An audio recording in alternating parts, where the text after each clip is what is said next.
Hello friends, Kachchapi talks ఛానల్కి స్వాగతం. నా పేరు దీప్తి.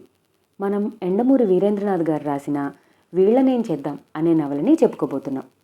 నవల విషయానికి వస్తే ఈ నవల థ్రిల్లర్ నవలగా ఉంటుంది. ఇక లేట్ చేయకుండా మనం స్టార్ట్ చేసేద్దాం. తెల్లవారుజామున 3ంటికి హోటల్ అభినయ్ రిసెప్షన్లో కంప్యూటర్ ముందు పనిచేసుకుంటున్న పరిమళ ఆశ్చర్యంతో అద్దాల ముఖద్వారం వైపు కళ్ళు పెద్దవి చేసి చూసింది. 4 మనుషులు ఆ వస్తువుని పట్టుకుని లోపలికి వస్తున్నారు. అయితే హాలు దగ్గర కాకుండా వారు లిఫ్ట్లోకి ప్రవేశించటం ఆమె ఆశ్చర్యాన్ని మరింత ఎక్కువ చేసింది. సెక్యూరిటీకి ఫోన్ చేద్దాము అనుకుంది, కానీ వారి వెనకే వస్తున్న తమ హోటల్ అసిస్టెంట్ జిఎంని చూసి ఆ ఆలోచన మానుకుంది. క్యాప్సూల్ లిఫ్ట్ 4వ ఫ్లోర్లో ఆగటం ఆమె గమనించింది. ఎదురుగా ఉన్న రూమ్లోకి వారు ప్రవేశిస్తున్నారు. రూమ్ నంబర్ 406 అది. అందులో ఎవరున్నారా అని ఆమె కంప్యూటర్ చూడలేదు. అది ఎవరి కోసం రిజర్వ్ చేయబడిందో ఆమెకు తెలుసు. ఆ రూమ్ని మరింత అందంగా తీర్చిదిద్దడానికి వారం రోజుల నుంచి మేనేజ్మెంట్ పడే తాపత్రయం ఆమె చూస్తూనే ఉంది. ఇంకో 4 గంటల్లో ప్రమోద్ బాని అక్కడికి రాబోతున్నాడు. అతడి కోసమే ఈ ఏర్పాట్లన్నీ. అతడు సాధారణంగా దిగే కాకతీయ షెల్టన్ హోటల్ నుంచి ఈ హోటల్కి అతడి అకామిడేషన్ని రప్పించటానికి అభినయ గ్రూప్స్ పిఆర్ఓ డిపార్ట్మెంట్ చాలా కష్టపడవలసి వచ్చింది. ప్రమోద్ బానీకి చేపలంటే ఇష్టం. తినటం కాదు, చూడటం. రూమ్ నెంబర్ 406లో స్విమ్మింగ్ పూల్ ఉన్నది, కానీ అక్వేరియం లేదు. అందుకే ఈ హడావిడి. అయినా 1-2 రోజులుండేవాడికి హోటల్ గదిలో అక్వేరియం ఏంటి? లిఫ్ట్లో కిందకి దిగి వచ్చిన అసిస్టెంట్ జిఎంతో పరిమళ ఆ మాటే అన్నది. అసిస్టెంట్ జిఎం పేరు ఆల్ఫ్రెడ్. మనిషి చాలా హుందాగా ఉంటాడు. అతడి బలహీనత ఒకటే, అమ్మాయిలు. అయితే అతడు ఈ విషయాన్ని ఒక మైనస్ పాయింట్గా తీసుకోడు. అవకాశం ఉంటే చాలామంది మగవాళ్ళు తనలాంటి జీవితాన్నే కోరుకుంటారని వాదిస్తాడు. ఈ విషయమై అతడికి పరిమళకి చాలాసార్లు వాగ్వివాదాలు జరుగుతూ ఉంటాయి. పెళ్ళి అనవసరం అంటాడు ఓసారి, జీవితంలో సెటిల్ అయ్యాకే పెళ్ళి అంటాడు ఇంకొకసారి. మొత్తానికి అతడు చెప్పేది ఒకటే, మనిషికి తన ఇష్టం వచ్చినట్టు బతికే హక్కు ఉన్నది. దానివల్ల ఇతరులకు కానీ సమాజానికి కానీ నష్టం కలక్కపోతే. ఆధునిక యువత అభిప్రాయాలకి అతడు ప్రతీక. అయితే అతనిలో అందరికీ నచ్చేది ఒకటే, అతని వ్యక్తిత్వం. దాని గురించి తర్వాత చర్చిద్దాం. ముందు కథలోకి వెళ్దాం. హోటల్ గదిలో అక్వేరియం ప్రసక్తి వచ్చినప్పుడు అతడు నవ్వి అన్నాడు, డబ్బు పెరిగే కొద్దీ మనిషి అభిరుచులు ఖరీదుగా మారతాయి. అభిరుచులు ఖరీదుగా మారవు, ఖరీదైన అభిరుచులు ఏర్పడతాయి అంటూ సరిదిద్దింది పరిమళ. ఆమె చెప్పింది విభేదిస్తున్నట్టు, అభిరుచి ఖరీదు అవటం వేరు, ఖరీదు అభిరుచి అవటం వేరు అన్నాడు అతను. ఆల్ఫ్రెడ్ తండ్రికి బొంబాయిలో 2 పెద్ద హోటళ్లు ఉన్నాయి. నిజానికి అతడు ఈ హోటల్లో అసిస్టెంట్గా పనిచేయటం అవసరం లేదు. కానీ మరొకరి దగ్గర పనిచేయటం వల్ల వచ్చే అనుభవం వేరు, సొంత హోటల్ నిర్వహించటం వేరు. అందువలన హోటల్ మేనేజ్మెంట్ కోర్సు పూర్తి అవ్వగానే అభినయ్ హోటల్లో చేరాడు. అతడికి కొన్ని విశిష్టమైన విలువలు ఉన్నాయి. తండ్రి కోటీశ్వరుడైన ఆల్ఫ్రెడ్ ఆయన డబ్బు ఖర్చు పెట్టడు. సాయంత్రాలు ట్యూషన్లు చెప్తూ హోటల్ మేనేజ్మెంట్ కోర్సు పూర్తి చేశాడు. ఆ విషయం తెలిసి దాని గురించి పరిమళ అతన్ని ప్రశ్నించినప్పుడు అతడు చెప్పిన సమాధానం ఆమె ఎప్పటికీ మర్చిపోలేదు. నాకు 10 ఏళ్లున్నప్పుడు మాకింత డబ్బు లేదు. అప్పుడే మొట్టమొదటిసారి రైల్లో ఫస్ట్ క్లాస్ కంపార్ట్మెంట్ ఎక్కాం. ఆ రోజుల్లో ఫస్ట్ క్లాస్లని ఉండేవిలే. అంత పెద్ద వయసులో నాన్న మొదటిసారి ఆ రైలు పెట్టెని చిన్న పిల్లాడిలా స్పెల్ బౌండ్ అయి చూడటం, ఆ సుఖాన్ని ఆనందించటం గమనించాను. ఆ విషయమే అమ్మతో జోక్గా అన్నాను. నాన్న కూడా నవ్వాడు. అవునరా, మొదటిసారి స్టార్ హోటల్కి వెళ్ళినప్పుడు, ఆ తరువాత 5 ఏళ్లకి విమానం ఎక్కినప్పుడు ఇలాగే చిన్నపిల్లాళ్లా ఆనందించాను. నీకు అదృష్టం లేదు, చిన్న వయసులోనే అన్ని థ్రిల్స్ అనుభవించేస్తున్నావు అన్నాడు. ఆ మాటలెందుకో నా మనసులో బలంగా నాటుకుపోయాయి. ఆయన నవ్వుతూ అన్నా ఆ మాటల్లో సత్యం అర్థమైంది. అంచెలంచెలుగా ఆనందం అనుభవించటం వేరు, చిన్నతనంలోనే అన్నీ పూర్తి చేసేయటం వేరు. 10 ఏళ్ల వయసులోనే అన్ని థ్రిల్స్ అయిపోతే ఇక తర్వాత చేసేదేముంటుంది? ఏ గంజాయికో రేసులకో అలవాటు పడి ఆస్తులు తగలేయాలి. ఈ భావం నాలో నాటుకున్నాక నేను మారాను. అప్పట్నుంచి కొన్ని ఆనందాలు నా భవిష్యత్తు కోసం దాచుకున్నాను. విమానం ఎక్కటం, విదేశాలకు వెళ్ళటం లాంటివి. పరిమళకి ఇదొక కొత్త కోణంలా కనిపించింది. ఈ కోణంలో ఇంతవరకు ఆమె ఆలోచించలేదు. ఆమె పనిచేసేది 7 స్టార్ హోటల్లో. చాలా ఖరీదైన వాళ్ళు అక్కడికి వచ్చేవారు. 20 ఏళ్ల అబ్బాయిలు అమ్మాయిలు అంత విచ్చలవిడిగా డబ్బు ఖర్చు పెడుతూ ఉండటం, తమకి అసలు సమస్యలే లేనట్టు ఆహ్లాదంగా తుళ్ళుతూ ఉండటం రోజు చూస్తూ ఉన్నప్పుడు ఆమె మనసు అదోలా అయిపోయేది. మొహంలో ఏ భావమూ లేనట్టు అభావంగా కనబడుతూ ఉన్నా ఏదో కోల్పోతున్న ఫీలింగ్ మనసులో తొలిచివేసేది. ఆల్ఫ్రెడ్ మాటల్లో ఆమెకి స్వాంతన కనిపించింది. తన వర్తమానాన్ని తాను మార్చలేకపోవచ్చు, భవిష్యత్తును మాత్రం మార్చుకోగలదు. అది తన చేతిలో ఉన్నది. అక్కడికొచ్చే ధనవంతులైన పిల్లల్ని వదిలేస్తే చాలామంది మధ్యతరగతి అమ్మాయిలు కేవలం అమ్మాయిలైనందువల్లనే అక్కడికి రాగలుగుతున్నారని ఆమెకు తెలుసు. వాళ్ళ మగ స్నేహితులు వాళ్ళకి ఒక సాయంత్రం ఇచ్చే పార్టీ ఖర్చు తను 30 రోజులు పనిచేయటం వల్ల వచ్చే జీతం కన్నా 10 రెట్లు ఎక్కువని, వారికన్నా తను అందమైన దాన్నని, తాను అవసరమైన దానికంటే ఒక్క క్షణం కాసింత ఎక్కువ నవ్వితే అంతకు 10 రెట్లు ఎక్కువ సంపాదన వస్తుందని తెలుసు. అయినా ప్రైవేటుగా గ్రాడ్యుయేషన్ చేయటానికే ఆమె ఇష్టపడింది. ఆమె వయసువారు గ్లాసుల గలగలల్లో పబ్స్లో రాత్రిళ్ళు కేరింతలు కొడుతున్నప్పుడు ఆమె తన గదిలో నిశ్శబ్దంగా చదువుకునేది. ఫ్రీగా వచ్చేది తీసుకోవటం కన్నా కష్టపడి సంపాదించగా వచ్చే దానిలో ఆనందం అర్థమయ్యాక ఆ అబ్బాయిల్ని అమ్మాయిల్ని చూస్తుంటే ఏమీ అనిపించేది కాదు. వాళ్ళు ధనవంతుల పిల్లలు, అనుభవిస్తున్నారు. కొన్నాళ్లు పోయాక ఇక అనుభవించటానికి ఏమీ ఉండదు. తను విజయాన్ని అనుభవిస్తోంది. 18 ఏళ్ల వయసులో 5,000 సంపాదిస్తోంది, అదొక విజయం. 4 ఏళ్ల క్రితం 10వ తరగతి ర్యాంకుతో పాస్ అవ్వటం మరో విజయం. ఈ ఉద్యోగం దొరకటం ఇంకొక విజయం. సంపాదనకి అంతున్నది, విజయానికి అంతులేదు. ఒక స్థాయి దాటాక సంపాదన వలన తృప్తి రాదు, అలవాటైపోతుంది. విజయం అలా కాదు, వచ్చే కొద్దీ కొత్త కొత్త సంతోషాల్ని తెస్తుంది. ఏమిటి అకస్మాత్తుగా ఆలోచనలోకి జారిపోయావు అన్న ఆల్ఫ్రెడ్ మాటలకి ఆమె తెప్పరిల్లి, అబ్బే ఏమీ లేదు, నీ మాటల గురించే ఆలోచిస్తున్నాను. ఖరీదైన అభిరుచి, అభిరుచి ఖరీదు, వాటి మధ్య తేడా గురించి. అతడు నవ్వాడు. బయట ఐస్ క్రీం 25 రూపాయలు, ఈ హోటల్లో 150. వస్తువు ఒకటే, అంతస్తే ఖరీదు. దాని సంగతే నేను చెప్పింది. అభిరుచి ఖరీదు పెరగటం అంటే అది. ఇక ఖరీదైన అభిరుచి అంటే అతడు ఒక్క క్షణం ఆగి పూర్తి చేశాడు. ఇక్కడ రాత్రంతా నైట్ డ్యూటీ చేసి ఇంటికెళ్ళి తెల్లవారుజామునే లేచి మళ్ళీ నువ్వు చదువుకోవటం, అది ఖరీదైన అభిరుచి. చిప్పిల్లిన నీళ్లతో ఆమెకెందుకో అప్రయత్నంగా కళ్ళు తడయ్యాయి. కొన్ని ఫీలింగ్స్కి లాజిక్ ఉండదు. మాట మారుస్తూ, అయితే తల్లిదండ్రులు తమ పిల్లలకి ఆస్తులు ఇవ్వటం తప్పంటావా అని అడిగింది. ఆర్థిక భద్రత కోసం ఇవ్వటంలో తప్పులేదు, అది కాదు నేను చెప్పేది. తనే ఒక సెల్ ఫోను, మోటార్ సైకిలు, ఆ పైన కారు, కావాలంటే ఆ తర్వాత ఓ హెలికాప్టరు సంపాదించుకోవటంలో ఉన్న సంతృప్తి 10వ ఏటనే అనుభవించేస్తే ఇంకేమీ ఉండదు అంటున్నాను. ఆమె నవ్వింది. నీ ఆలోచనలని ఎవరికైనా చెప్తే నక్కా ద్రాక్షపళ్ళ కథ మళ్ళీ నీకు తిరిగి చెప్తారు. అది వాళ్ళ అభిప్రాయం కావచ్చు. కానీ ఇప్పుడు మన హోటల్కి రాబోతున్న ప్రమోద్ బానీనే చూడు. వాళ్ళ తాత ముత్తాతలు కోట్లు సంపాదించి వెళ్ళిపోయారు. అన్నదమ్ములకి పడదు. ఇతగాడికి ఇంకా 25 ఏళ్ళు రాలేదు. ఊబ శరీరాన్ని పెంచాడే తప్ప తెలివి పెరగలేదు. గంజాయి లేకపోతే గంట కూడా ఉండలేడు. రోజుకు 50,000 ఖర్చు పెడతాడు. ఏదీ సంతృప్తినివ్వదు. మొహంలో మత్తు, అది లేనప్పుడు చిరాకు తప్ప మరేదీ కనపడదు. ఆమె అప్పుడే స్ఫురణకు వచ్చినట్టు ప్రమోద్ అంటే గుర్తొచ్చింది. అదిగో అతన్ని చూడు అంది. ఆల్ఫ్రెడ్ అటు చూశాడు. రిసెప్షన్కి ఎదురుగా ఉన్న సోఫాలో ఒక వ్యక్తి కూర్చున్నాడు. వయసు 70 సంవత్సరాలుంటాయి. జుట్టు తెల్లగా ఉంది. అస్థిపంజరానికి బట్టలు తొడిగినట్లు ఉన్నాడు. కానీ మొహంలో అదో రకమైన తేడా ఉంది.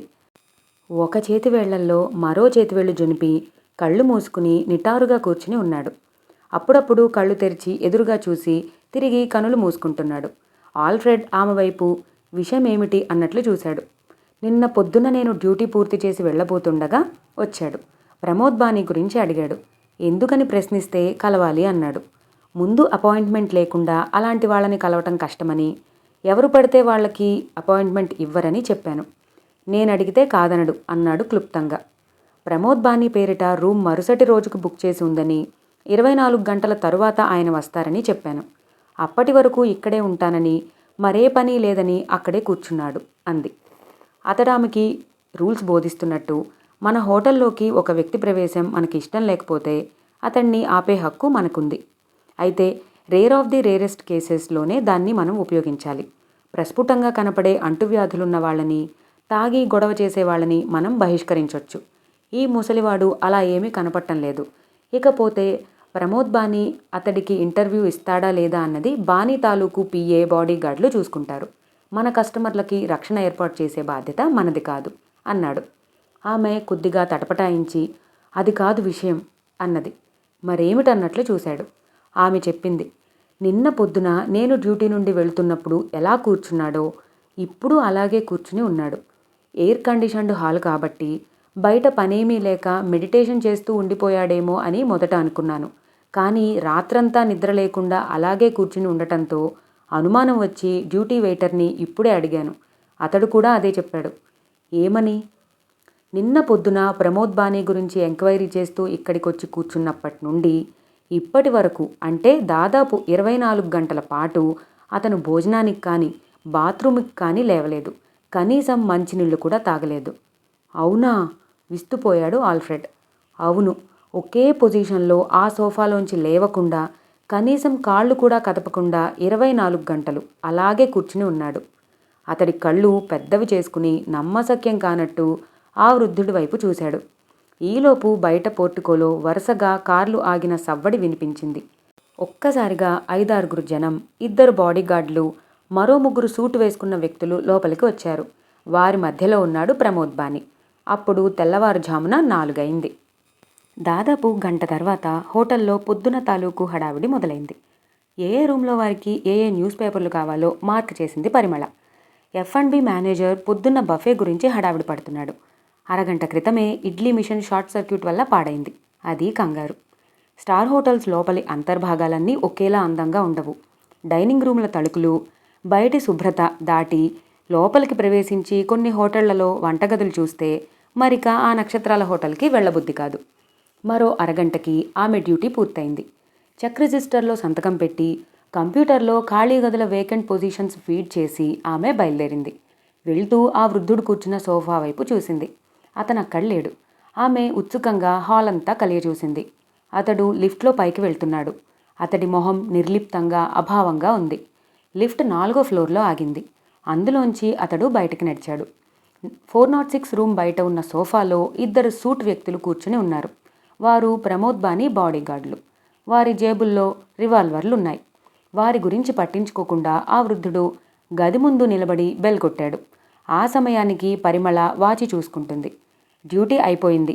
పెద్ద పెద్ద హోటల్స్లో స్టాఫ్ బయటకు వెళ్ళటానికి ముఖద్వారం ఉపయోగించకూడదు. వెనుక ద్వారం వైపు వెళ్ళబోతూ ఒక్క క్షణం ఆగింది. ప్రమోద్ లాంటి వ్యక్తి రూమ్కి అపాయింట్మెంట్ లేకుండా ఈ ముసలాడు ఎలా వెళ్తాడు అన్న ఉత్సుకత ఆమెని ఆ విధంగా నిలిపింది. అయితే ఒక్క క్షణం పాటే. కుతూహలాన్ని చంపుకో అన్నది హోటల్ స్టాఫ్ ట్రైనింగ్లో చెప్పే పాఠాల్లో ముఖ్యమైనది. మిస్ వరల్డ్ వచ్చి దిగినా, ఆమె కోసం అర్ధరాత్రి ప్రముఖ సినీ హీరో వచ్చి ఎంక్వైరీ చేసినా మొహంలో ఏ భావము కనిపించనివ్వకుండా సమాధానం చెప్పాలి. కుతూహలాన్ని చంపుకోవటం అంటే అదే. పరిమళ తల తిప్పుకుని అక్కడి నుంచి వెళ్ళిపోయింది.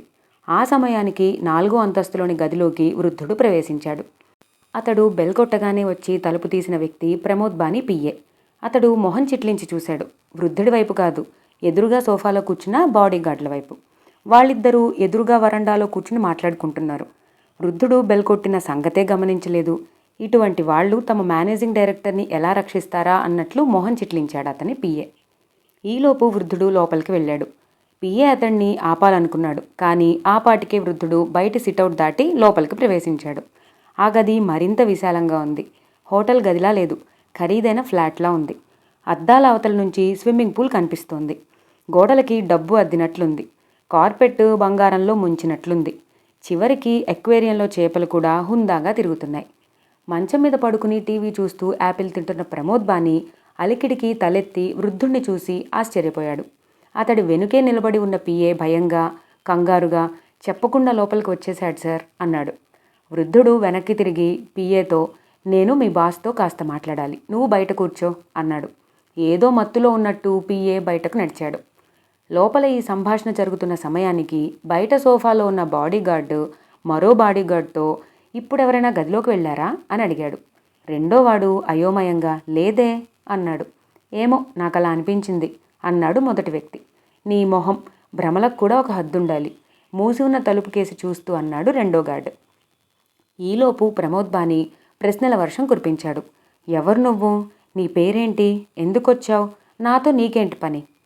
నీ మొదటి ప్రశ్నకి సమాధానం, నేను మనిషిని కాదు, అలా అని దెయ్యాన్ని కాదు. మరి? నేనెవరో నాకే తెలియని అయోమయంలో ఉన్నవాణ్ణి. పిచ్చివాడివా? లోపలికి ఎలా వచ్చావు? నీ పేరైనా గుర్తుందా? ఉన్నది. ఏంటి? ప్రతినిధి 4 అని పిలువు. ప్రతినిధి 4ఆ? అవును, అలా పిలువు చాలు. ఇక నాకు నీతో ఏం పని అని అడిగావు కదా, నీకు చాలా చిన్నది, కానీ నాకెంతో ఉపయోగపడేది. డబ్బు కోసం బెదిరించడానికి వచ్చావా? వృద్ధుడు మొట్టమొదటిసారి నవ్వాడు. డబ్బులో పుట్టి అందులోనే పెరిగిన నీకు డబ్బు ఒక లెక్కలోంది కాదని నాకు తెలుసు. అందుకే హాజ్ మస్తాన్ గ్యాంగ్కి 10 రోజుల క్రితమే 10 కోట్లు సమర్పించుకున్నావు. ప్రమోద్ బానీ ముఖం వివర్ణమైంది. ఇది నీకెలా తెలుసు? నాకు చాలా తెలుసు. పెద్దలు సంపాదించిన ఆస్తితో నీకు జీవితం పట్ల చాలా చులకన భావం ఏర్పడింది. నీ తమ్ముడు ఆస్తి పంచమని గొడవ చేస్తున్నాడు, అందుకని అతన్ని చంపటానికి పథకం వేశావు. నిన్ను చంపే ప్రయత్నాలు అక్కడ కూడా జరుగుతున్నాయి. నీ తమ్ముడు తక్కువ వాడేం కాదు, నీ గురించి చాలా తెలుసుకున్నాడు. చిన్నతనంలోనే డ్రగ్స్కి అలవాటు పడ్డ నీకు ప్రస్తుతం మగతనం లేదు. దాంతో నీ భార్యని అతడు ట్రాప్ చేశాడు. వదినతో తన ఫోటోలు హాజ్ మస్తాన్కి అందజేసి నీ నుంచి 10 కోట్ల రూపాయలు వసూలు చేశాడు. నువ్వు మరో మాఫియా గ్యాంగ్ నుండి వచ్చావా? బాత్రూంలోకి వెళ్ళిరా అన్నాడు వృద్ధుడు. అర్థం కానట్టు మొహం చిట్లించి ఎందుకు అని అడిగాడు ప్రమోద్ బాని. వెళ్ళిరా చెప్తాను. ప్రమోద్ వెళ్ళి వచ్చాడు. వచ్చేటప్పుడు అతడి చేతిలో ఒక బ్రీఫ్ కేస్ ఉంది. ఇదేంటి, ఇందులో ఏముంది అయోమయంగా అడిగాడు. తెరిచి చూడు. ప్రమోద్ తెరిచాడు. అందులో ఉన్న నోట్ల కట్టలు చూసి దిగ్భ్రమ చెందాడు. 10 కోట్లు అన్నాడు వృద్ధుడు. 10 రోజుల క్రితం నువ్వు మస్తాన్కి ఇచ్చినవి తిరిగి తీసుకొచ్చాను, తీసుకో. ఇక అతను నీ జోలికి రాడు. ఇదంతా నా కోసం ఎందుకు చేస్తున్నావు? చెప్పాగా, నీతో నాకు చిన్న పనుంది. ఏమిటది? 10 కోట్లు తెచ్చావుగా, చెప్పు. మీ తండ్రి తాతగారి ఫోటో కావాలి, అంతే. వాట్? ప్రమోద్ గొంతు కీచుగా వినపడింది. అవును, మీ తండ్రి తాత పేరు హీరూబాని. విన్నావా ఆ పేరు? లేదు. అతను చెయ్యని వ్యాపారం లేదు, చెయ్యని మోసం లేదు. మీరు ఇప్పుడు అనుభవిస్తున్న కోటాను కోట్లు అతడు సంపాదించినవే. అతడి ఫోటో నాకు కావాలి. ఎందుకు? ఆ ఒక్క ప్రశ్నకి నేను సమాధానం చెప్పలేను. ఆ ఫోటో కోసమే 10 కోట్లు తెచ్చిచ్చావా? ఒక రకంగా అంతే. మా ఇంట్లో అది ఉన్నది అనుకోను. వెతకాలి, ఏ స్టోర్ రూమ్లోనో ఉండొచ్చు. ఎలాగైనా వెతికి పట్టుకో. దొరికే వరకు వెతుకుతూనే ఉండు. నేనిదంతా ఎందుకు చేయాలి? అసలు నీకు ఆ ఫోటోతో ఏం పని? చెప్పను. కావాలంటే నీకు ఇంకో సాయం చేయగలను. ఏమిటది? అన్నాడు ప్రమోద్ బాని. ఆస్తి పంపకం ఇష్టం లేక నువ్వు నీ తమ్ముడిని ఎలా చంపటానికి ప్రయత్నం చేస్తున్నావో నీ తమ్ముడు కూడా అలాగే చేస్తున్నాడు. నీ హాబీ ఎక్వేరియం. చేపల కోసం నువ్వు తెప్పించిన ఆహారంలో భయంకరమైన విషం కలపబడి ఉంది. నీ వేళ్లతో చేపలకి ఆహారం వేసి ఆ తరువాత నువ్వు చెయ్యి కడుక్కుని భోజనం చేసినా మొదటి ముద్ద మింగగానే మరణిస్తావు. నువ్వు నాకు ఫోటో సంపాదించి పెట్టడానికి ప్రతిఫలంగా నీకు నేను చేసిన ఈ రెండో సాయం చాలనుకుంటాను. 2 రోజుల్లో తిరిగి వస్తాను. ఈ సాయం చెయ్యి. వృద్ధుడు బయటకు నడిచాడు. బాడీగార్డ్లు కబుర్లలోనే ఉన్నారు. వారి ముందు నుంచే అతడు లిఫ్ట్ వైపు వెళ్ళిపోయాడు. మరుసటి రోజు పరిమళ తిరిగి డ్యూటీకి వచ్చేసరికి అక్వేరియం తీసుకువెళ్ళిపోతున్నారు. 2-3 పోలీసులు కూడా ఉన్నారు. ఆమె తోటి రిసెప్షనిస్ట్ని విషయం ఏమిటని అడిగింది. నాకు వివరాలు ఎక్కువ తెలీదు. రాత్రి ప్రమోద్ బానీని అరెస్ట్ చేశారు, అంతవరకే తెలుసు. పరిమళ ఆశ్చర్యంగా, బానీ అరెస్టా? ఎందుకు అన్నది నమ్మకం కలగనట్టు. తమ్ముణ్ణి హత్య చేయించాడట. ఎందుకు? ఆ గొడవలు నాకు తెలీదు. నీకు కావాలంటే ఆ సోఫాలో కూర్చున్న ఆయన్ని అడుగు. ప్రమోద్ బాని మావగారు ఆయన. ఆయన పేరు వీరూబాయ్ మహాజన్ అన్నది రిసెప్షనిస్టు. మళ్ళీ అదే సూత్రం. అవసరమైన దానికన్నా ఎక్కువ ఉత్సాహం చూపకు. దాని గురించి పట్టించుకోకుండా పరిమళ తన పనిలో మునిగిపోయింది. ఆ సాయంత్రం న్యూస్లో ఆమెకి వివరాలన్నీ తెలిసాయి. హీరూ అంబానీ అని ఒకప్పుడు ప్రముఖ వ్యాపారవేత్త. ఆయన మరణానంతరం కొడుకులిద్దరూ విడిపోయారు. వారు కూడా తండ్రి వ్యాపారాన్ని బాగా అభివృద్ధి చేశారు. మనవళ్ళు మాత్రం ఈ విధంగా తయారయ్యారు. ఒకరినొకరు చంపుకోవటానికి కూడా వెనుదీయలేదు. పోలీస్ ఎంక్వైరీలో బయటపడిన విషయాలన్నీ తెలిసి యావత్ ప్రపంచం దిగ్భ్రాంతి చెందింది. ఒకే సమయానికి సోదరులిద్దరూ ఒకరిపై మరొకరు హత్యా ప్రయత్నం చేశారు. పెద్దవాడు నెగ్గాడు, చిన్నవాడు మరణించాడు. సంచలమైందే కానీ హృదయ విదారకమైన వార్త. ఆమె మూడ్ పాడైంది. ప్రపంచంలో జరిగే ప్రతి విషయానికి మనసు పాడు చేసుకోవటం మంచిది కాదు. కానీ కొంతమంది ఈ విషయంలో నిస్సహాయులు. ఆమె కూడా ఆ విభాగానికే చెందుతుంది. అంతవరకు ఎందుకు, అదే పేపర్లో మరో వార్త కూడా చదివింది ఆమె. అంతకు ముందు రోజు తెల్లవారుజామున ఊరి శివార్లలో జరిగిన ప్రమాదంలో 4 మరణించారు. అందులో ఒక అమ్మాయి 20 ఏళ్ల ఇంజనీరింగ్ స్టూడెంట్. అర్ధరాత్రి వరకు గండిపేట దగ్గర 4 తాగి ఆ హుషారులో ఒక కుర్రవాడు వేగంగా కారు నడుపుతూ యాక్సిడెంట్ చేశాడు. పరిమళ మూడు పాడవడానికి అది కారణం. స్నేహితులతో కలిసి శనివారం రాత్రి ఔటింగ్కి వెళ్ళడం, డ్రింక్ చేయటం, అది ఆ అమ్మాయి వ్యక్తిగత నైతిక విలువలకి సంబంధించిన విషయం. దాన్ని ఎవ్వరూ కాదనలేరు. కానీ మరో కోణంలోంచి చూస్తే కూతురు మీద నమ్మకం ఉంచి ఇంత దూరం పంపిన తల్లిదండ్రులకి, తమ కూతురు తమనేదో ఉద్ధరిస్తుందని ఉన్నదంతా ఊడ్చి పట్నం పంపిన ఆ రైతు కూలీలకి ఈ విషయం పేపర్లో వచ్చి ఛానల్స్లో ఫోటోలతో సహా ప్రసారమై ఆ వార్త చుట్టుపక్కల పాకితే ఎలా ఉంటుంది? ఆ కుటుంబంలోని మిగతా పిల్లల మీద దీని ప్రభావం ఎలా ఉంటుంది? పబ్బులు, అర్ధరాత్రి విహారాల గురించి కలలో కూడా ఊహించలేని ఆ వృద్ధులు ఈ వార్తని, కూతురి శవాన్ని ఎలా స్వీకరిస్తారు? ఆ షాక్ని ఎలా తట్టుకోగలరు? మామూలు యాక్సిడెంట్లో మరణిస్తే దుఃఖము, ప్రక్కవారి సానుభూతి ఉంటుంది. మరిప్పుడు ఒకవేళ ఈ యాక్సిడెంట్ అవలేదు అనుకుంటే ఆ అమ్మాయి చదువు కొనసాగేది. తెలిసి తెలియని వయసులో మందు మహాకిక్, డ్రగ్స్ ఇంకా కిక్. కానీ బాధ్యత? ఎప్పుడెప్పుడు శనివారం అవుతుందా, ఔటింగ్కి వెళ్దామా అని ఒకవైపు మనసు ఉవ్విళ్ళూరుతుంటే మరోవైపు చదువు కొనసాగుతుందా? ఆనందాన్ని, చదువుని చెరి సమానంగా స్వీకరిస్తూ ఒకవైపు ఆనందిస్తూ మరోవైపు బాధ్యతను చేపట్టగల మానసిక మెచ్యూరిటీ ఆ వయసులో అంత చిన్నపిల్లకొస్తుందా? మనుషులెందుకు తమ భవిష్యత్తు గురించి ఆలోచించకుండా వర్తమానానికి ప్రాముఖ్యత ఇస్తారు? అది పరిమళ ఆలోచన. మనుషులు ఎందుకు వర్తమానానికే ప్రాముఖ్యత ఇస్తారో, ఎందుకు అటువంటి నిర్ణయాలు తీసుకోవాల్సి వస్తుందో, ఎందుకు ఈజీ లైఫ్కి అలవాటు పడతారో ఆమెకి 2 రోజుల తర్వాత తెలిసింది. ఆ సమస్య ఆమెకే ఎదురైంది. ఒక నిర్ణయం తీసుకోవాల్సి వచ్చింది. చాలా కష్టమైన నిర్ణయం. నైతిక విలువల గురించి, కష్టపడి బతకటం గురించి చెప్పటం సులభం. తన వరకు వస్తే నిలబడటం కష్టం. పరిమళ ఆ సందిగ్ధంలో పడింది. లాకప్లో కూర్చుని ఉన్నాడు ప్రమోద్ బాని. తమ్ముణ్ణి హత్య చేసిన నేరంపై పోలీసులు అరెస్ట్ చేశారు. బెయిల్ కోసం అతడెంతో ప్రయత్నించాడు. పలుకుబడి, డబ్బు ఉపయోగించాడు. ఫలితం లేకపోయింది. కారణం మీడియా. తమ్ముణ్ణి హత్య చేయించడానికి ఉపయోగించిన గ్యాంగ్లో ఒకరు దొరికిపోవడంతో మొత్తం విషయం బయటపడింది. అన్నదమ్ములు ఒకరిపై ఒకరు చేసుకున్న హత్యా ప్రయత్నాలు బయటపడ్డాయి. అదే సంచలన వార్త. దీన్ని టీవీ ఛానల్స్లో ప్రసారం చేస్తూ ఉండగా ఇంతకన్నా సెన్సేషనల్ న్యూస్ తెలిసింది. హతుడి మరణ స్థలాన్ని శోధిస్తూ ఉంటే పోలీసులకి కొన్ని ఫోటోలు దొరికాయి. వదినతో తనకున్న సంబంధంతో అన్ననే బ్లాక్మెయిల్ చేసిన తమ్ముడు. ఇంతకన్నా సెన్సేషన్ ఏం కావాలి? అటువంటి తమ్ముణ్ణి హత్య చేయించిన అన్నయ్య. చేపల తిండి ద్వారా విషప్రయోగానికి వినూత్న ప్రయోగం. మీడియా విజృంభించి ఒక వార్తపై మరొక వార్త ప్రసారం చేసింది. పోలీసులు అతన్ని అరెస్ట్ చేశారు. ప్రమోద్ బాని పలుకుబడి, డబ్బు పనికిరాలేదు. 10 రోజులు కస్టడీలో పెట్టమని జడ్జి ఆర్డర్ వేశాడు. లాకప్లో ప్రమోద్ ఈ రకమైన ఆలోచనలతో సతమతమవుతూ ఉండగా సెంట్రీ వచ్చి, మీకోసం లాయర్ గారు వచ్చారు అని చెప్పాడు. టైంలో లాయర్ ఎందుకు వచ్చాడా అని ఆశ్చర్యపోతూ సెంట్రీ వెనకాలే ప్రమోద్ బయట గదిలోకి వచ్చాడు. లాయర్ దుస్తుల్లో ఉన్న వ్యక్తిని చూసి షాక్ తగిలినట్లు ఆగాడు. తనని హోటల్లో కలుసుకుని హెచ్చరించిన వృద్ధుడు అతడు. ఏం, ఎందుకొచ్చావు? జైల్లో ఎలా ఉన్నానో చూసిపోదామని వచ్చావా? వెటకారము, కోపము మిళితమైన స్వరంతో ప్రమోద్ అరిచాడు. ఫోటో దొరికిందేమో అని అడగటానికి వచ్చాను అన్నాడు ప్రతినిధి 4. ప్రమోద్ బాని మరింత కోపంగా, నేనిక్కడ జైల్లో ఇలా ఏడుస్తుంటే నీకు ఫోటో కావాల్సి వచ్చిందా అన్నాడు. నేను నిన్ను ఫోటో అడిగిన రోజే నువ్వు మీ ఇంటికి వెంటనే వెళ్ళి దాన్ని వెతికి పట్టుకుని ఉంటే ఈరోజు నువ్వు ఈ స్థితిలో ఉండేవాడివి కావు. ఏదో ఒక విధంగా నిన్ను రక్షించి ఉండేవాడిని. ప్రమోద్ కళ్ళల్లో చిన్న ఆశాకిరణం కనిపించింది. ఒక్క ఉదుటున లేచి ముందుకు వచ్చి వృద్ధుడి చేతులు పట్టుకుని, అవును, నువ్వే నన్ను రక్షించగలవు. నీ అద్భుత శక్తుల్ని ఆ రోజే హోటల్లో చూశాను. ఏదైనా చెయ్యి, నన్ను ఈ ఊబిలోంచి బయటపడాయి. నీకేం కావాలంటే అది చేస్తాను అన్నాడు. నాకు ఫోటో కావాలి, అంతే. ఫోటో ఎందుకు నీకు ఆ ఫోటో? ఎప్పుడో 60 సంవత్సరాల క్రితం ఫోటోలు ఆయన. ఎందుకు ఇప్పుడు అవి? చెప్పానుగా ఆ విషయం చెప్పనని. అసలు ఎవరు నువ్వు? అది కూడా చెప్పాను, ప్రతినిధి 4 అని. ఏదో ఆలోచన స్ఫురించినట్టు ప్రమోద్ బాని కళ్ళు తళుక్కుమన్నాయి. మా ఇంటికి వెళ్ళు, నా భార్యకి చెప్తాను. మొత్తం మా బలగాన్నంతా ఈ పనికే నియమిస్తాను. ఏ స్టోర్ రూమ్లో ఉన్నా, ఏ సామాన్ల అడుగున ఉన్నా తీయిస్తాను. నన్ను ఈ కేసులోంచి బయటకు లాగే ప్రయత్నం చెయ్యి. వృద్ధుడు మాట్లాడలేదు. ఈలోపు సెంట్రీ అక్కడికి వచ్చాడు. ప్రమోద్ అతని దగ్గర నుంచి సెల్ ఫోన్ అడిగి తీసుకున్నాడు.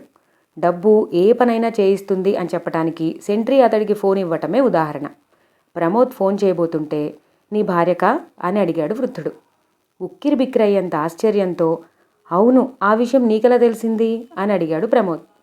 వృద్ధుడు ఆ ప్రశ్నకి సమాధానం చెప్పకుండా, 2 రోజుల క్రితమే నేను ఇంటికి వెళ్ళి నీ భార్యని కలుసుకున్నాను. ఆ ఫోటో వెతికి పెడితే నేను నీకు సాయం చేస్తానని చెప్పాను అన్నాడు. వెతికిందా? లేదు. మరి? ఒకవేళ దొరికినా ఆ ఫోటోని చింపేస్తానంది. వాట్? ప్రమోద్ గొంతు కీచుమంది. అవును, ఆమె నీ గురించి అన్న మాటలు వింటే ఉరికంబం ఎక్కటానికి ముందే నువ్వు ఆత్మహత్య చేసుకుంటావు. నేనేం చేశాను? ఏమీ చేయలేదు. ఒక భర్తగా నువ్వు ఏమీ చేయలేదు ప్రమోద్. వివాహానికి ముందు వచ్చిన నపుంసకత్వం గురించి నువ్వెవ్వరికీ చెప్పలేదు. ఆ రహస్యం దాచిపెట్టి పెళ్లి చేసుకున్నావు. స్నేహితులు, డ్రగ్స్, డ్రింక్స్ ఇదే ప్రపంచంగా బతికావు. అందుకే నువ్వు బతికి ఉండటం కన్నా మరణిస్తేనే తనకి సుఖమని నీ భార్య అనుకుంటోంది. చంపేస్తాను. నేను బయటకొచ్చాక నిశ్చయంగా దాన్ని చంపేస్తాను. వృద్ధుడు నెమ్మదిగా, సానుభూతిగా, నీ తమ్ముడికి నీకు పడదు. అతన్ని చంపేశావు. నీ భార్యకి నీకు పడదు. ఆమెని చంపుతానంటున్నావు. ఎందుకు నీకు ఈ సమయంలో కూడా ఇంత కసి? నీలో ఇంకా ఈ కోపము, భవబంధము, డబ్బు మీద యావా చావలేదా ఎయిడ్స్ వచ్చాక కూడా? ప్రమోద్ బాని అదిరిపడి, అది కూడా నీకు తెలుసా అని అరిచాడు. వృద్ధుడు సమాధానం చెప్పలేదు. ప్రమోద్ ఉద్విగ్నంగా, నీకు నిజంగా అద్భుత శక్తులున్నాయి. నాకు, డాక్టర్కి తప్ప మరెవరికీ తెలియకుండా దాచిపెట్టిన ఈ రహస్యం నీకెలా తెలిసింది అన్నాడు. ఫోటో సంపాదించి ఇస్తే చెప్తాను. తప్పకుండా ఇస్తాను. నిన్ను చూస్తుంటే నన్ను ఎయిడ్స్ బారి నుంచి కూడా నువ్వు బయటపడేయగలవు అనిపిస్తోంది. అన్నట్టు నువ్వు నా తమ్ముడింటికి ఎందుకు వెళ్ళకూడదు? నా మరదలను అడుగు, వాడి ఇంట్లో ఆ ఫోటో దొరకొచ్చు. వృద్ధుడు మాట్లాడలేదు. అన్నట్టు ఇంకో ఆలోచన. 10 రోజుల్లో ఎలాగూ నేను బెయిల్ మీద బయటకు వస్తాను కదా, అప్పుడిక ఈ పని మీదే ఉంటాను. సముద్ర అంతర్భాగాన ఉన్నా సరే ఆ ఫోటో బయటకు తీయిస్తాను. కానీ అంతకాలం నేనుండను. 2 రోజులే గడువుంది. ప్రమోద్ ఆశ్చర్యంతో, 2 రోజుల గడువేంటి? ఆ తర్వాత నువ్వేమవుతావు అన్నాడు. క్షమించు, చెప్పను, చెప్పలేను. ప్రమోద్ వృద్ధుడి వైపు తేరిపారా చూశాడు. అసలు నిన్ను లోపలికి ఎలా రానిచ్చారు? నల్లబట్టలు వేసుకున్నంత మాత్రాన, నా లాయర్వని చెప్పినంత మాత్రాన ఇలా లోపలికి అనుమతి ఇచ్చేస్తారా? ఇందులో ఏదో గూడుపుటాని ఉంది. చేపల ఆహారంలో విషం, నా భార్య బ్లాక్మెయిలింగ్ విషయం, నాకు ఎయిడ్స్ అన్న విషయం అన్నీ నీకు తెలియటం అంతా అయోమయంగా ఉంది. నా తాత తండ్రి ఫోటో నీకెందుకు? దానికి 2 రోజులు మాత్రమే గడువేంటి? అసలు నువ్వెవరు?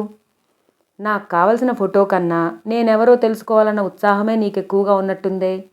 ప్రమోద్ ఆ మాటలు పట్టించుకోకుండా, నా తమ్ముడి దగ్గరికి వెళ్ళు, అక్కడ సంపాదించు అన్నాడు. నా తమ్ముడి దగ్గర మా పూర్వీకుల ఫోటోలు తప్పకుండా ఉంటాయి. అక్కడికి వెళ్ళలేదని ఎందుకు అనుకుంటున్నావు? నీ తమ్ముడి హత్యకు ముందే వెళ్ళాను. అతను చేయబోయే మర్డర్ గురించి నిన్ను హెచ్చరించినట్లే నువ్వు చేయబోయే హత్య గురించి అతన్ని హెచ్చరించాను కూడా. నువ్వు జాగ్రత్త పడ్డావు. అతడు నా మాటల్ని నిర్లక్ష్యంగా తీసుకుని మరణించాడు. క్షణమాగి వృద్ధుడు అన్నాడు. మీ ఇద్దరి దగ్గరికే కాదు, హీరూబానీ బంధువులు అనబడే ప్రతి ఒక్కరి దగ్గరికి వెళ్ళాను. ఏదో ఒక ఆశ చూపాను. ఊహించినంత బహుమతి ఇస్తాను అన్నాను. అయినా దొరకలేదు. మొత్తం మీ వంశమంతా దానికోసం వెతుకుతోంది. 2 రోజులే టైం ఉంది. ప్రమోద్ బాని మాట్లాడలేదు. వృద్ధుడి స్వరం ప్యాథటిక్గా ఉంది. దిగులుగా అన్నాడు. హీరూబాని లంచగొండి, కానీ అతడి కొడుకు జీవితంలో ఎంతో కష్టపడ్డాడు. ఎన్నో పరిశ్రమలు స్థాపించాడు. అతడు సంపాదించిన కోట్ల ఆస్తి వెనుక అతడి శ్రమ ఉంది. ఈరోజు మీరందరూ ఇంత సౌఖ్యంగా బ్రతుకుతున్నారంటే దానికి కారణం అతడు పెట్టిన భిక్షే. అయినా అతడి ఫోటో కూడా కనీసం మీరు ఉంచుకోలేదు. ఒకరు ముత్తాత కాబట్టి ఉంచుకోలేదు అనుకుందాం. కనీసం మీ తాత ఫోటో అయినా ఉందా? లేదు. అది ఉండదు అంటూ లేచాడు. వెనుతిరిగి వెళ్ళిపోతూ, ఈ విషయం అప్పుడే తెలిసి ఉంటే ఎంత బాగుండేది అంటూ తనలో తనే గొణుక్కున్నాడు. రాత్రి 2 అయింది. హోరున వర్షం పడుతోంది. కృష్ణానది పరవళ్లు తొక్కుతోంది.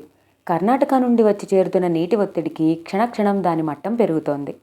సుఖ్వీర్ టీ తాగుతూ నది వైపే చూస్తున్నాడు. అతనికి అలా చూడటం చాలా ఇష్టం. ఉరకలు పరుగులు వేస్తున్న ప్రకృతి తాలూకు ఆవేశపు ఉద్ధృతానికి మనిషి అడ్డుకట్ట వేసినట్టు ఆనకట్ట నాగార్జున సాగర్. అప్పుడు కాబట్టి ఆ పేరు పెట్టారు. ఇప్పుడైతే ఏ రాజకీయ నాయకుడి పేరు పెట్టి ఉండేవారు అనుకున్నాడు. అక్కడ అతడొక సెంట్రీ. చాలా సంవత్సరాలుగా అక్కడే ఉన్నాడు. అయినా అతడికి బోరు కొట్టలేదు.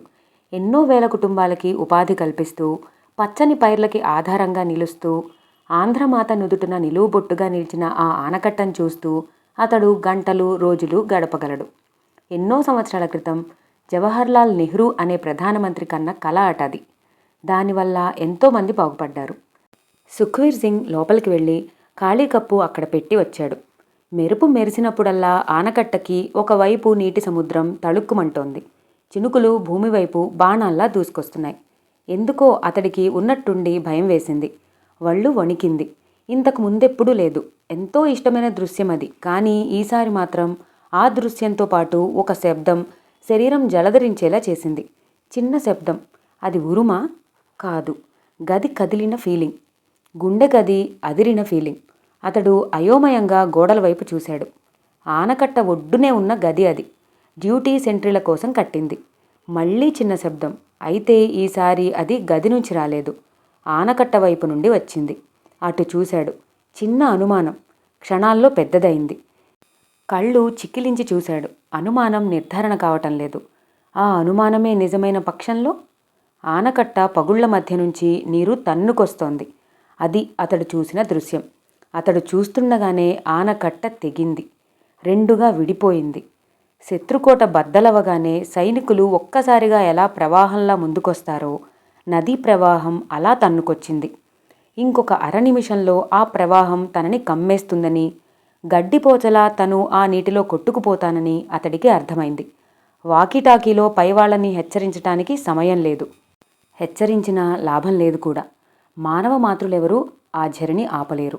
ఇంకొక 25 సెకన్లుంది. ప్రవాహం దూసుకొస్తోంది. అతడు తన గురించి ఆలోచించటం లేదు. మరికొద్ది నిమిషాల్లో మరణించబోయే వందలాది జనం గురించి ఆలోచిస్తున్నాడు. నిద్రలోనే కొట్టుకుపోతూ ప్రాణాలు వదిలే అభాగ్యులు అతని కళ్ల ముందు మెదిలారు. ఆ ఆనకట్ట గట్టుపై కూర్చుని తామందరూ మాట్లాడుకునేవారు. ఆనాటి ప్రధానమంత్రి వాగ్దానం, మరో 2 శతాబ్దాల పాటు ఈ కట్ట ఆంధ్రుల కడుపు నింపుతుంది. కానీ జరిగిందేంటి? ఇన్ని కోట్ల నష్టానికి, ఇన్ని వేల ఎకరాల ముంపుకి, ఇన్ని వందల మంది మరణానికి కారణభూతమైన ఆ కాంట్రాక్టర్లు ఇప్పుడు నరకంలో ఉండి ఉంటారా, స్వర్గంలోనా? ఆ కాంట్రాక్టర్ పేరు కూడా అక్కడ శిలాఫలకం మీద చెక్కబడి ఉంది. సాయవరపు విశ్వనాథ రెడ్డి నాయుడు. తరువాత అదే కేసులో అరెస్ట్ అయ్యాడు. అయితేనేం, ఒకటి మాత్రం నిజం, వారి వారసులు మాత్రం సౌఖ్యాల్లో మునిగి తేలుతూ ఉండి ఉంటారు. ఇంకొక్క సెకను సమయం మిగిలి ఉంది. అతడు మౌనంగా భగవంతుణ్ణి ప్రార్థించాడు. దేవుడా, రక్షించు నా దేశాన్ని. లంచం నుంచి, రాజకీయం నుంచి, స్వార్థం నుంచి, నీతుల 2 నాల్కల నిర్హేతుక కృపా సర్పాల నుంచి. ప్రార్థన పూర్తయింది. అతన్ని ప్రవాహం మింగేసి ముందుకు సాగిపోయింది, మరింత ప్రళయాన్ని సృష్టించటానికి. ఇన్స్పెక్టర్ వెనక్కి వాలి, లాభం లేదు, దొరకదు అన్నాడు. అతడి ముందు కూర్చున్న వృద్ధుడు, ఇంకా 2 ఫైళ్లే కదా ఉన్నది, వెతుకు అన్నాడు. మొదటి వృద్ధుడు అక్కడ లాకప్లో ప్రమోద్ బానీతో మాట్లాడుతున్న సమయానికి ఇక్కడ ఈ రెండో వృద్ధుడు ఇన్స్పెక్టర్ని ఈ విధంగా అడుగుతున్నాడు. అది పాత రికార్డు రూము. కొన్ని దశాబ్దాల క్రితపు క్రిమినల్ రికార్డుల రూమ్ అది. పాత కాగితాల వాసన అదోలా ఉంది. కొన్ని చోట్ల పురుగుల మందు వాసన వేస్తోంది. అయినా కొన్ని మూలల్లో చెదలు ఫైళ్లని తినేశాయి.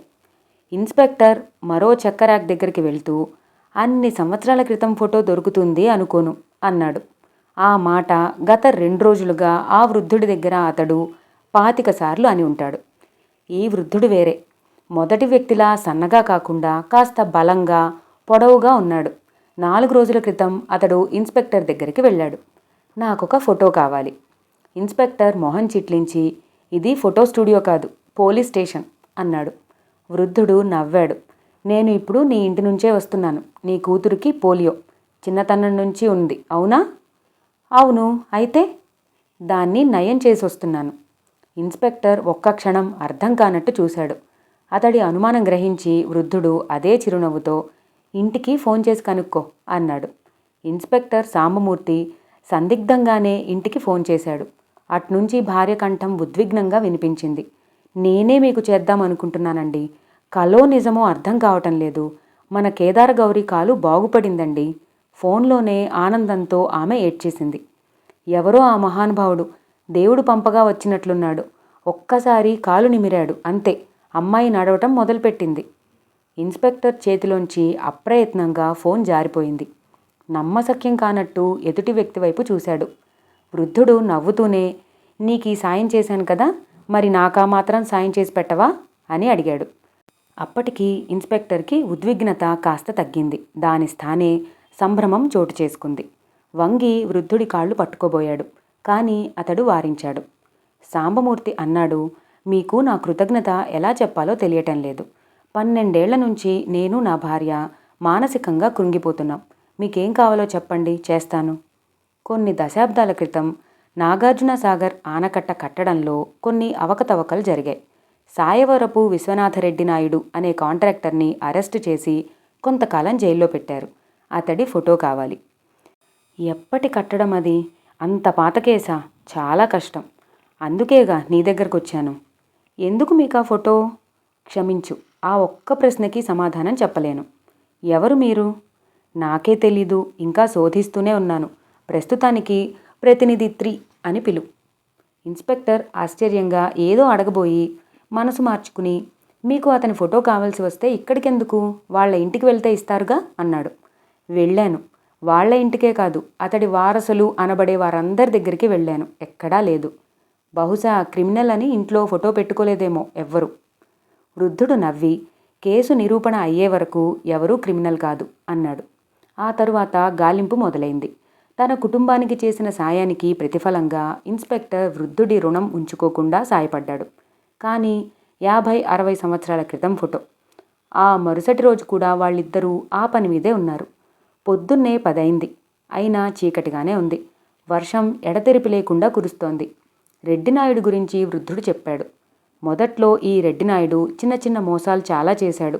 లంచాలిచ్చి అందర్నీ మంచి చేసుకుని బెదిరించి ఇలా రకరకాలుగా డబ్బు సంపాదించాడు. చివరికి ఒక కాంట్రాక్ట్లో పోలీసులకి పట్టుబడ్డాడు. సాక్షుల్ని డబ్బులతో కొనేశాడు. కేసు నిలవలేదు. ఒక సినిమా తార పుట్టినరోజుకి ఆ రోజుల్లోనే ₹1,00,00,000 ఖర్చు పెట్టి పార్టీ ఇచ్చాడంటే అతడి ఆస్తి అభిరుచుల గురించి అంచనా వేయవచ్చు. అతనికి తెలియని రాజకీయ నాయకుడు లేడు. ఆ విధంగా అంచెలంచెలుగా ఎదిగాడు. ఆ తరువాత అందరిలాగే కోట్ల ఆస్తి వారసులకు వదిలి మరణించాడు. అతడి మీద కేసు నిలవలేదు అంటున్నారు. మరి ఇక్కడ ఫైళ్లలో ఫోటో ఎందుకుంటుంది? ఉండొచ్చు, ఉండకపోవచ్చు. నేను ఏ ఒక్క ఛాన్సు వదులుదలుచుకోలేదు. ఇన్స్పెక్టర్ అతడి వైపు విచిత్రంగా చూసి తిరిగి వెతకటంలో మునిగిపోయాడు. అదే సమయానికి టీవీలో వార్తలు రాసాగాయి. ఇటీవల కాలంలో ఇంత ఘోర ప్రమాదం ఎన్నడూ జరగలేదని అంచనా. 1000 మందికి పైగా మరణించారు. దాదాపు 10,000 ఎకరాలు మునిగిపోయి ఉంటాయని భావిస్తున్నారు. నాసిరకం కట్టడం వల్లనే నాగార్జున సాగర్ 100 సంవత్సరాలకు ముందే కూలిపోయి ఉంటుందని నిపుణుల అభిప్రాయం. చిన్న శబ్దం అవడంతో ఇన్స్పెక్టర్ తల తిప్పి చూశాడు. కుర్చీలో ముందుకు తూలిపోయి ఉన్నాడు వృద్ధుడు. ఇన్స్పెక్టర్ దగ్గరగా వెళ్ళి పరీక్షించి చూశాడు. అప్పటికే అతడి ప్రాణం పోయింది. ఇన్స్పెక్టర్ సాంబమూర్తికి ఏం జరిగిందో ఒక్క క్షణం అర్థం కాలేదు. ఎదురుగా కుర్చీలో ఉన్న వృద్ధుడు మరణించాడో స్పృహ తప్పిపోయాడో తెలియలేదు. శ్వాస ఆడుతుందో లేదో అని ముక్కు దగ్గర వేలు పెట్టి చూశాడు. స్పష్టంగా తెలియలేదు. డాక్టర్కి ఫోన్ చేయటం కోసం వాళ్ళు ఉన్న రికార్డు రూమ్లోంచి బయటకు వచ్చాడు. జరిగింది చెప్పి డాక్టర్ని వెంటనే రమ్మని రికార్డ్ అసిస్టెంట్తో సహా తిరిగి గదిలోకి వచ్చి షాక్ తగిలినట్టు నిలబడిపోయాడు. కుర్చీలో వృద్ధుడు లేడు. తాను చూస్తోంది కలో నిజమో ఇన్స్పెక్టర్ సాంబమూర్తికి అర్థం కాలేదు. గది చుట్టూ చూశాడు. చుట్టూ ఫైళ్లు నిండిన ర్యాక్లు, వాటి వెనుక ఉన్న చెక్క కిటికీ తలుపులు కొన్ని దశాబ్దాలుగా తెరవనట్టు బిగుసుకుపోయి ఉన్నాయి. ఇక మిగిలింది ఒకటే, తలుపు ఉన్న ద్వారం. అందులోంచే తను ఫోన్ చేయటం కోసం గది బయటకు వెళ్ళింది. ఒకవేళ ఆ వృద్ధుడు కానీ ఆ ద్వారం నుంచి బయటకు వచ్చి ఉంటే నిశ్చయంగా తనకి కనపడేవాడు. అతడు గది బయటకు రాలేదనేది ఖచ్చితం. అయినా మరణించినవాడు లేదా స్పృహ తప్పి పడిపోయినవాడు ఏ విధంగా కుర్చీలోంచి లేచి వెళ్ళిపోగలడు? ఈ విధంగా ఆలోచనలతో అయోమయం చెందిన సాంబమూర్తి దృష్టి అప్రయత్నంగా కుర్చీ క్రిందకు మళ్ళింది. ఒక్క క్షణం ఏమీ అర్థం కాలేదు. చప్పున వెళ్ళి వంగి చూశాడు. అక్కడ చెప్పులున్నాయి. వృద్ధుడి చెప్పులు, పక్కనే బట్టలు. కేవలం శరీరం మాత్రం మాయమైంది. ఇక్కడితో మనం వీళ్ళనేం చేద్దాం అనే నవలలో చిన్న బ్రేక్ తీసుకుందామండి. మళ్ళీ వచ్చే భాగంలో మిమ్మల్ని కలుస్తాను. ఈ వీడియో కనుక మీ అందరికీ నచ్చినట్టయితే నా ఛానల్ని సబ్స్క్రైబ్ చేసుకోండి. ఈ వీడియోని మీ ఫ్రెండ్స్ అందరితో షేర్ చేయండి. Thank you for watching.